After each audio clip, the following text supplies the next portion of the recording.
تاکہ ہم لوگ اپنے معاشرے کے اصلاح کے سلسلے میں بات سن سکیں اور اس پر عمل کر سکیں۔ سبحان اللہ و بحمدہ، سبحان اللہ العظیم۔ اللہ سبحانہ و تعالیٰ کا حمد و ثنا کے بعد میں بہت شکر گزار ہوں آپ تمام حضرات کا اور اس جلسے کے منتظمین حضرات کا جنہوں نے مجھے یہاں آنے کی دعوت دی۔ بارک اللہ فیکم جمیعا۔ آج کا جلسہ اصلاح معاشرہ کے موضوع پر ہے۔ اس موضوع پر بات کرنے سے پہلے میں 3 گزارشات آپ کے سامنے رکھنا چاہتا ہوں۔ اس میں سب سے پہلی بات یہ ہے کہ میں یہاں آج آخری مقرر نہیں ہوں۔ میرے بعد آپ کو علماء کرام سے سننا ہے اور ان کی باتوں پہ عمل کرنا ہے۔ میں اپنے وقت کی حد کی وجہ سے اور ذاتی کام کی وجہ سے یہاں آپ سے جلد رخصت لے لوں گا، اپنی بات کہہ کر چند منٹ میں یہاں سے چلا جاؤں گا، لیکن آپ انشاءاللہ یہاں تشریف رکھیے اور علماء کرام کی بات سنیے اور اس پر عمل بھی کیجیے۔ دوسری بات جو اس سے زیادہ اہم ہے وہ یہ ہے، جب دوسری طرف اٹھایا جائے گا تو جو سب سے پہلا سوال ہونا ہے وہ نماز کے بارے میں ہونا ہے۔ نماز کیسی تھی؟ اگر وہ اس کا جواب ٹھیک مل گیا تو باقی سب ٹھیک ہوگا۔ اب میں آپ سے جاننا چاہتا ہوں کہ آپ میں سے کتنے لوگ آج فجر کی نماز پڑھنے والے ہیں؟ کچھ لوگوں نے ہاتھ نہیں اٹھایا ہے، ان کو بھی اٹھا لینا چاہیے۔ دیکھیے، اس پورے جلسے سے جو فائدہ ہونا ہے اور انشاءاللہ بہت بڑا فائدہ ہونا ہے اس کو آپ ضائع کر سکتے ہیں، اور صرف ایک کام کر کے ضائع کر سکتے ہیں، وہ ہے فجر کی نماز۔ یہ جلسہ دیر تک چلے گا۔ امید یہ ہے کہ آپ تمام حضرات یہاں بیٹھے رہیں گے اور انشاءاللہ نماز پڑھ کر کے جائیں گے۔ تو اس کا خیال رکھیے کہ چاہے کچھ بھی ہو جائے، کتنی بھی نیند آ جائے، نماز پڑھ کر کے جانا ہے انشاءاللہ باذن اللہ، اور نماز کو قائم بھی کرنا ہے۔ اب میں اپنی بات انشاءاللہ شروع کرتا ہوں۔ اصلاح معاشرہ اصل میں سب سے پہلے تو خود سے شروع ہوتا ہے۔ ہم لوگ خود سے، یعنی کہ آپ کے دل سے، پھر آپ کی نیت، پھر آپ کا عمل، پھر آپ کا خاندان، اور کئی خاندان مل کر کے آپ کا معاشرہ۔ اور اس اصلاح معاشرہ میں کئی قسم کی باتیں کی جا سکتی ہیں۔ انفرادی طور پر کیا کرنا چاہیے، خاندان کی سطح پر کیا کرنا چاہیے، معاشرے کی سطح پر کیا کرنا چاہیے۔ یہ ہم لوگ اس حال میں ہیں، اور اس کو میں خراب اور اچھا نہیں کہنا چاہتا، لیکن ہم لوگوں کو یہ سمجھنا چاہیے کہ اسلام کے بڑے مقاصد ہیں جو ہم لوگ اپنی چھوٹی چھوٹی حرکتوں سے خراب کیے بیٹھے ہیں۔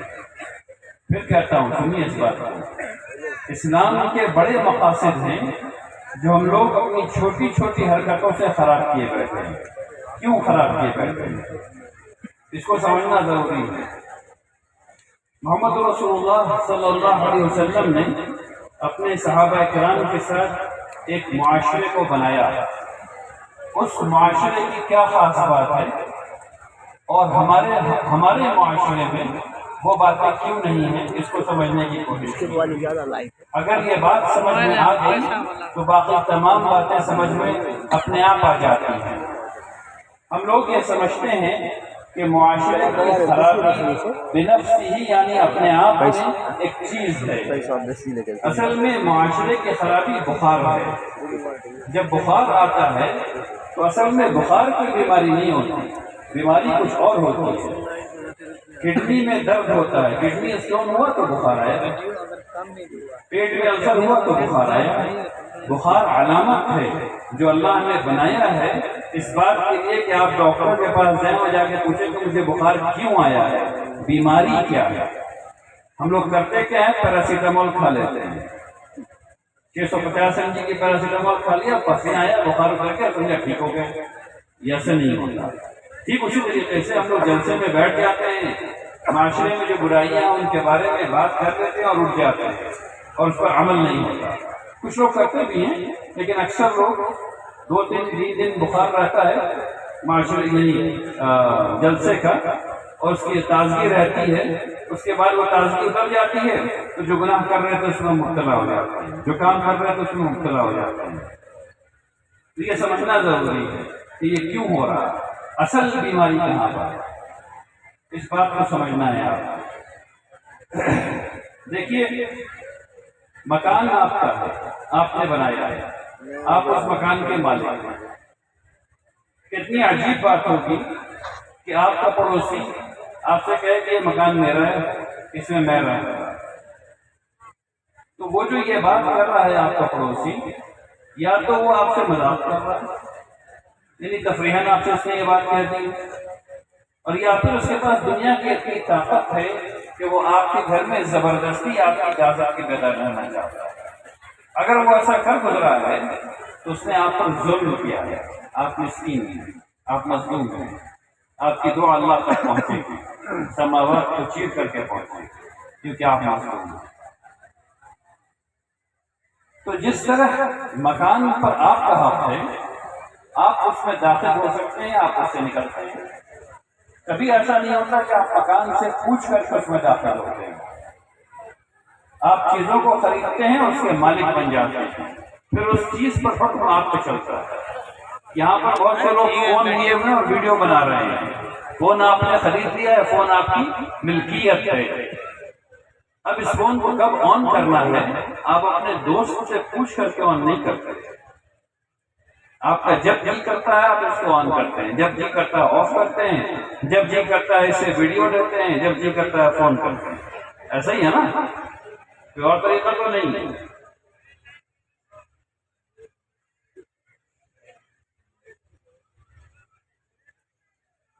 ہاں آپریٹر والے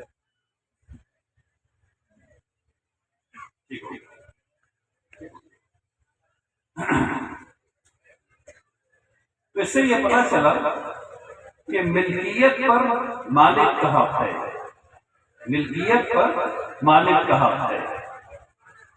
آپ کو یہ سمجھنا ہے کہ آپ کس کی ملکیت ہیں۔ آپ اس کی ملکیت ہے جس نے آپ کے والد کو بنایا ہے، جس نے ان کے والد کو بنایا، جس نے آپ کو بنایا، آپ کے چھوٹے چھوٹے بچوں کو بنایا۔ اب آپ پر حکم کس کا چلنا چاہیے، آپ کا خود کا یا اللہ سبحانہ و تعالی؟ یہی بات ہے جو سمجھنے کی ہے، اور یہی وہ چیز ہے جو جڑ میں ہے بیماری۔ ہم لوگ یہ سمجھ بیٹھے ہیں، اور جو سنیے اس بات کو، ہم لوگ یہ سمجھ بیٹھے ہیں کہ ہم پر تو ہمارا حکم چلے گا، اور ہمارے خاندان پر بھی ہمارا حکم چلے گا، اور ہمارے معاشرے پر بھی ہمارا حکم چلے گا۔ یہی وہ چیز ہے جو ہر بیماری کے جڑ میں ہے۔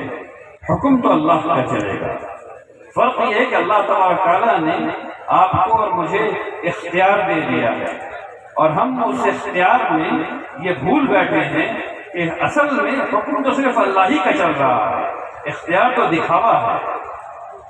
وہ تو اللہ تبارک تعالیٰ نے امتحان دے دیا ہے ہم لوگوں کا اختیار دے کر کے۔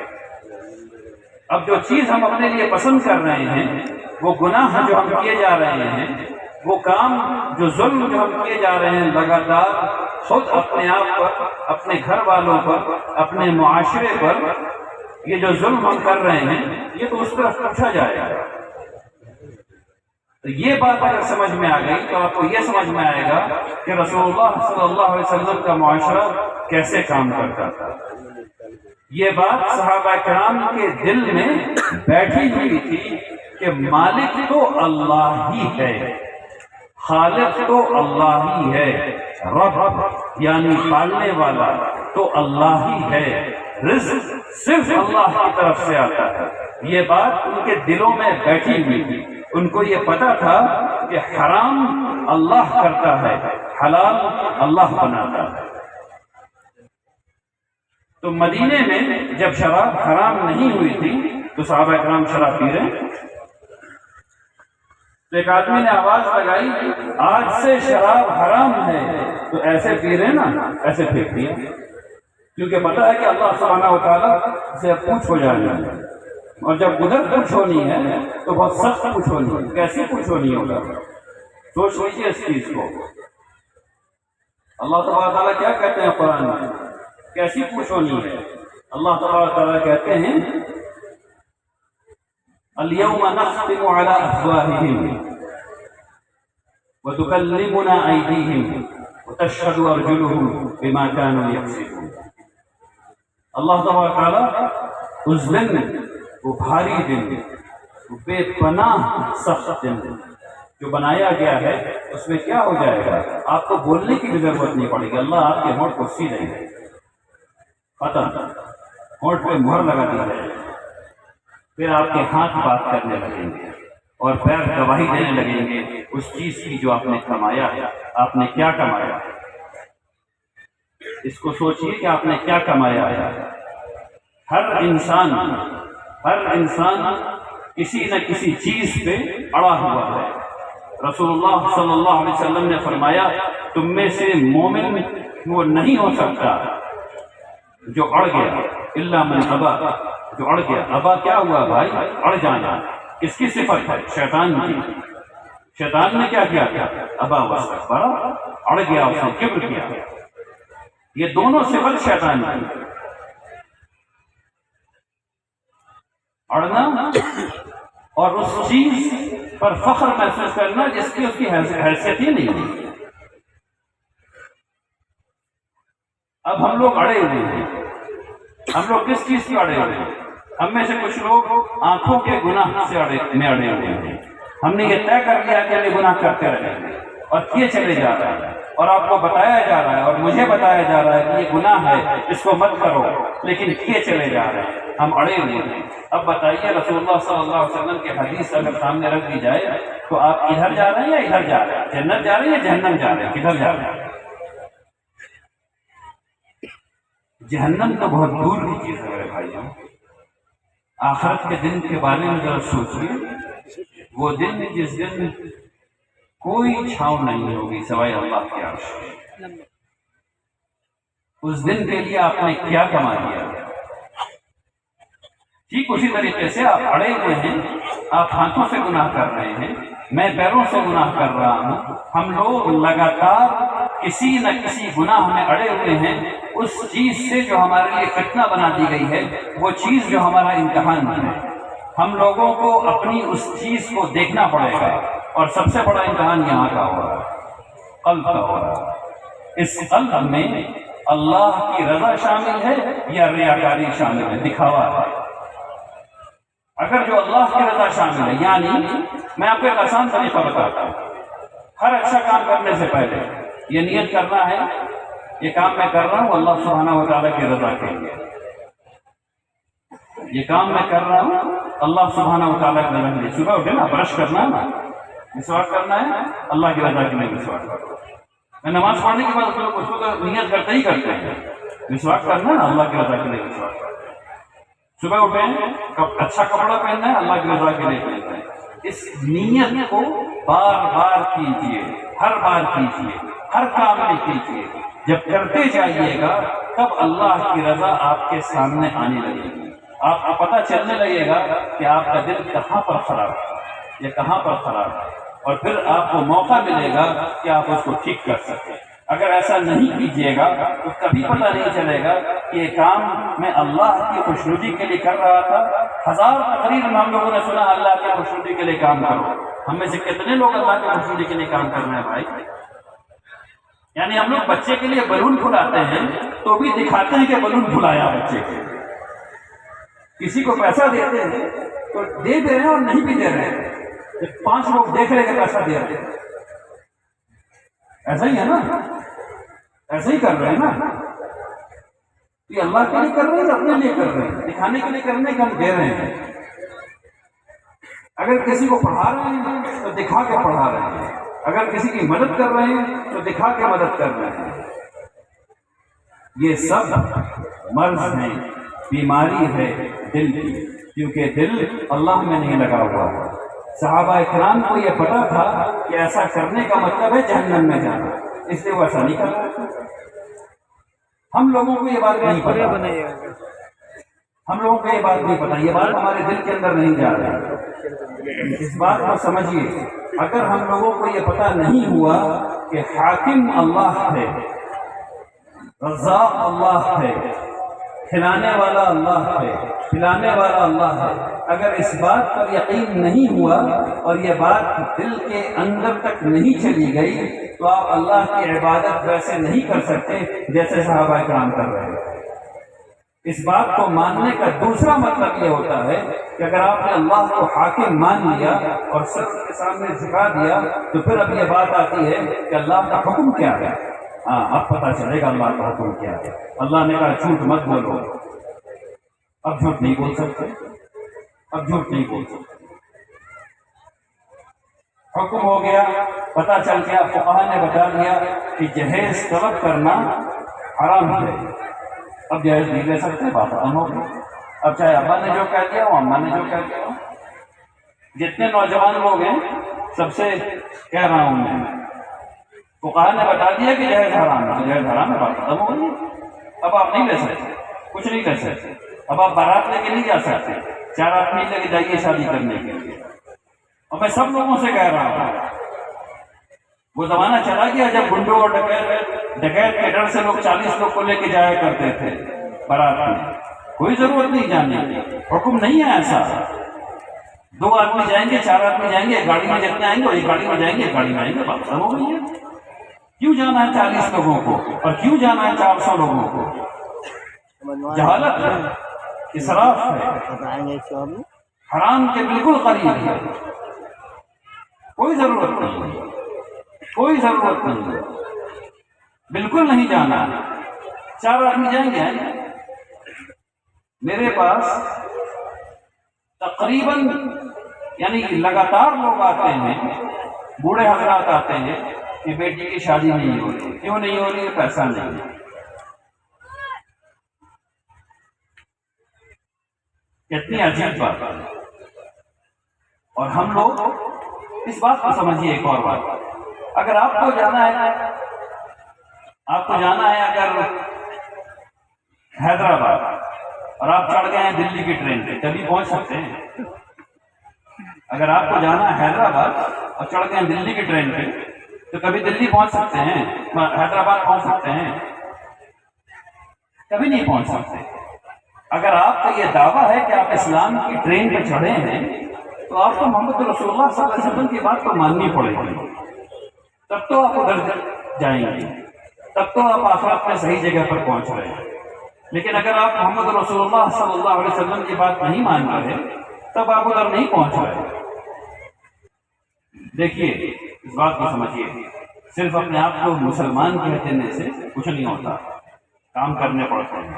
اللہ تعالیٰ قرآن میں فرماتے ہیں کہ ہم نے زندگی اور موت، یعنی موت اور زندگی پیدا کی اس لیے تاکہ پتہ کر سکیں، تاکہ دیکھ سکیں کہ تم میں سے بہتر عمل کون کرتا ہے۔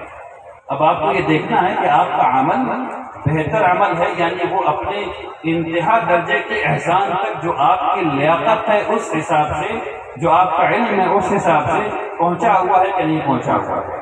اور مجھ سے کوئی نہیں کہہ سکتا یہاں پر کہ اس کو پتہ نہیں کہ سچ کا مطلب کیا ہے، اور اس کو پتہ نہیں کہ حق کا مطلب کیا ہے، اور اس کو دل میں احساس نہیں ہو جاتا ہے جب وہ غلط کام کر رہا ہوتا۔ اور غلط کام کیا ہے؟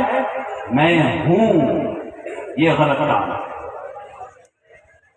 میں ہوں، اور اس ہونے کی وجہ سے یہ سارا کام ہو رہا ہے۔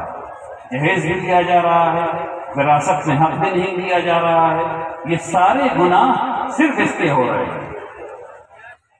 تو یہ جو میں ہوں اللہ ہے، میں ہوں ختم، اللہ ہے۔ جب اللہ ہے تو میں اس کے تابع ہوں، میں اس کی کتاب کے تابع ہوں، میں اس کے رسول کے تابع ہوں، میں اس کے رسول کے تمام حکم کو مانوں گا۔ جہاں پتہ نہیں ہوگا وہاں پوچھوں گا، سیکھوں گا، جانوں گا، اس کے بعد عمل کروں گا۔ ہر وہ چیز رسول اللہ صلی اللہ علیہ وسلم نے ایک دم آسان ٹیسٹ بتا دیا ہے۔ اگر آپ کوئی کام کر رہے ہیں اور آپ کے دل میں اڑن آئی ہلکی سی، جان لیجیے کہ گناہ ہے۔ اگر آپ کام کر رہے ہیں کوئی بھی اور آپ کے دل میں ذرا سا خیال آئے کہ غلط ہے، ٹھیک ہے نا، جان لیجیے کہ گناہ ہے، مت کیجیے۔ جائیے کسی عالم کے پاس پوچھیے کہ کام کرنے والا ہے کہ نہیں۔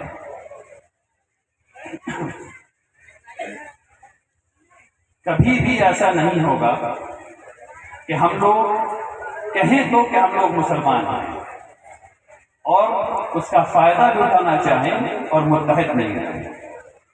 یاد رکھیے اس بات کو، کبھی بھی ایسا نہیں ہوگا کہ ہم لوگ یہ کہیں تو کہ ہم مسلمان ہیں اور اس کا فائدہ اٹھانا چاہیں۔ یعنی جب آپ یہ کہتے ہیں کہ ہم مسلمان ہیں تو اس کا مطلب یہ کہ آپ کا معاشرہ صاف ستھرا ہے، اس میں چوری نہیں ہے، اس میں جھوٹ نہیں ہے، اس میں دکھاوا نہیں ہے، اس میں دھوکہ نہیں ہے، اس میں جس کا جو حق ہے وہ حق دیا جا رہا ہے۔ یعنی کہ یہ معاشرہ دنیا میں جنت کا نمونہ ہے، یہ ہے اسلام۔ اگر ایسا نہیں ہے تو آپ غلط گاڑی میں بیٹھے، یہ گاڑی ادھر نہیں جا رہی ادھر آپ کو جانا ہے، آپ غلط گاڑی میں بیٹھے ہیں۔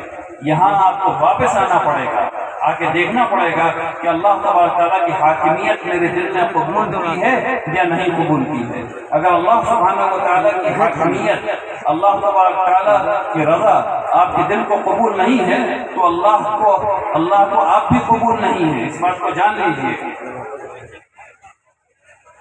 آپ کو اللہ کی رضا کو اپنے دل میں اتارنا پڑے گا، تب بات بنے گی۔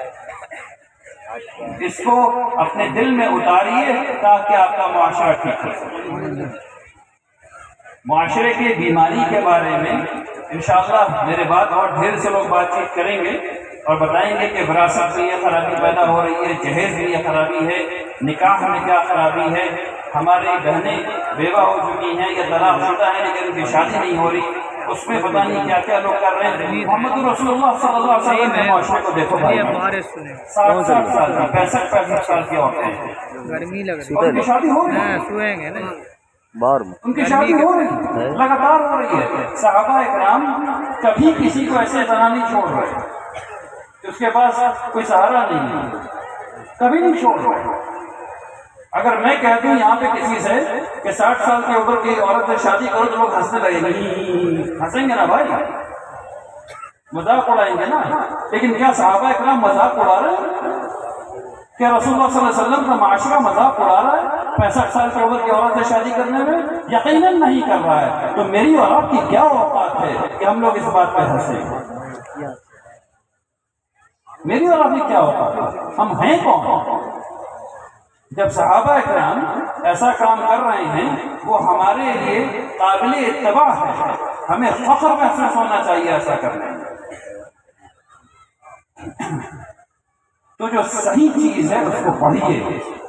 سیرت رسول اتنا ہی بڑا اجلاس ہونا چاہیے جس میں رات بھر آپ لوگ بیٹھ کر کے سیرت پڑھیں، کوئی تقریر نہیں، سیرت کے ایک صفحہ ایک آدمی آتا جائے، ایک صفحہ پڑھتا جائے، ایک آدمی کو سمجھاتا ہے، رات بھر میں 300 پیج پڑھ لیجیے، سارا اصلاح معاشرہ ہو جائے، سارا اصلاح معاشرہ، سب کو بات سمجھ میں آ جائے گی کہ اصل مسلمانوں کے ایکشنز، مسلمانوں کی عادات کیا ہونی چاہیے۔ تو رسول اللہ اگر ایک چیز آپ کو اس جلسے سے لے کے جانا ہے میری بات وہ یہ ہے، اللہ کی حاکمیت اور رسول اللہ صلی اللہ علیہ وسلم کی سیرت۔ اللہ کی حاکمیت کو دل میں اتارنا ہے، رسول اللہ صلی اللہ علیہ وسلم کی سیرت کو ہر گھر میں پڑھایا جانا ہے، ہر گھر میں پڑھایا جانا ہے۔ اگر جو یہ دو کام آپ لوگ کر لیں گے تو انشاءاللہ پھر دوبارہ اصلاح معاشرے کی کنونشن کی کانفرنس کی ضرورت نہیں پڑے گی، لیکن نہیں کریں گے تو پھر ہم لوگ آئیں گے پھر یہی بات چیت کریں گے۔ اگر آپ لوگ یہ کر لیں گے تو ہم لوگ اس کے دوسرے لیول کی بات چیت کریں گے، پھر ہم لوگ بات چیت کریں گے اچھا بھائی یہ بتائیے کہ اب یہ اسلامی معاشرہ ہے اس میں بینکنگ سسٹم کیسے ہونا چاہیے، حلال طریقے سے لوگوں کے پاس کیپٹل کیسے آنا چاہیے، نظام کیسے چلنا چاہیے، اب اس میں بات کریں گے۔ اب اس میں کیا بات کریں گے؟ ابھی اس پہ کیا بات کریں بتائیے؟